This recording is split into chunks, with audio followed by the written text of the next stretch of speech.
Anies Imin makin menakutkan rezim Jokowi. Oleh Sholihin MS, pemerhati sosial dan politik.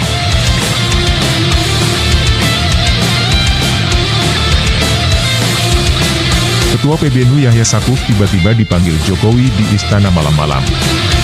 Diduga Jokowi ingin menjauhkan PBNU, NU struktural, dari PKB, NU kultural. Berbagai narasi pun dibangun untuk menjauhkan Anies Cak Imin dari Nahdien. Diduga pembatalan Cak Imin, walau sebagai wakil ketua DPR, untuk membuka MTQ di Tanah Laut Kalimantan Selatan Selasa kemarin, ada kaitan gabungnya Cak Imin dengan Koalisi Perubahan, sehingga ketua PBNU ikut intervensi. Tidak berselang lama, Menak Yakut Komas Adik Yahya Stakuf pun buru-buru ikut membuat narasi, untuk berhati-hati memilih pemimpin yang punya latar belakang mendukung radikalisme. Mungkin organisasi keagamaan yang masih percaya kebobrokan Jokowi Grup Yahya CS. Sedangkan kaum Nahdien secara keseluruhan sudah tidak percaya Jokowi lagi, setelah track record-nya selama 9 tahun sama sekali tidak berpihak kepada rakyat. Keputusan Cak Imin untuk hengkang dari istana dan bergabung dengan Koalisi Perubahan, telah sangat mengagetkan Jokowi dan selama ini tidak pernah membayangkan akan ditinggal dua partner koalisinya. Kepanikan Jokowi akan terus berlanjut, sampai akhirnya Jokowi akan tenggelam sedalam-dalamnya dari kancah politik dan kekuasaan. Hengkangnya Cak Imin dari koalisi pemerintah yang otomatis bersama gerbong PKB, membuat langkah Jokowi mati kutu. Sebelumnya ketika Nasdem menyatakan mendukung Anies secara tidak langsung telah keluar dari koalisi pemerintah. Langkah Surya Paloh ini membuat Jokowi sangat marah. Bukan saja hubungan keduanya makin tegang, tapi semua bisnis Surya Paloh telah diamputasi, termasuk iklan-iklan di Metro TV di stop. Kabarnya Metro TV terpaksa harus mem-PHK sampai 80 orang. Bahkan Sekjen Nasdem, Johnny G. Plate juga diciduk dengan dalih kasus korupsi. Padahal koruptor yang gede-gede dibiarkan saja, Happy Hapsoro suami Puan, Dito Aryo Tejo Menpora dan Kaesang putra Jokowi. Dalam kesaksian tersangka, Jokowi juga terlibat. Jokowi itu sangat jahat.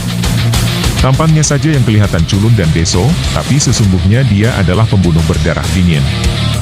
Terbunuhnya 6 laskar FPI secara sangat sadis dan biadab, 9 orang tidak bersalah di peristiwa 21 hingga 22 Mei 2019 dan 894 petugas KPPS yang mati secara misterius, para ulama garis lurus yang meninggal misterius.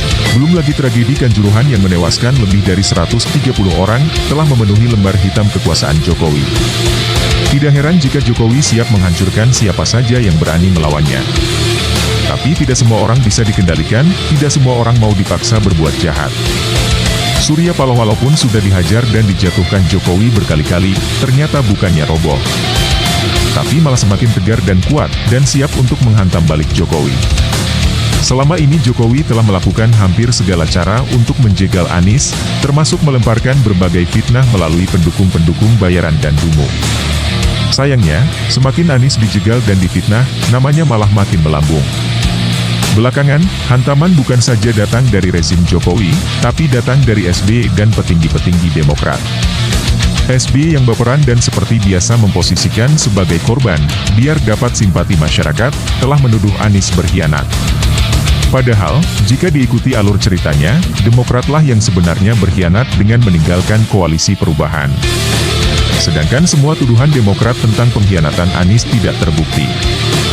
Dengan kuasa Allah, semua makar para penjegal Anies, rezim Jokowi, capres lawan, buzzer Jokowi, penjilat Jokowi, kaum munafik, dan oligarki Taipan, akan dikalahkan oleh makar Allah. Anies Cak Imin akan terus menempuh jalan terjal. Tapi dengan kuasa Allah dan dukungan rakyat, Anies akan tetap melenggang hingga sampai tujuan. Anies akan dilantik sebagai Presiden RI ke-8. Semoga Allah selalu menolong hambanya yang berjuang di jalannya. Amin.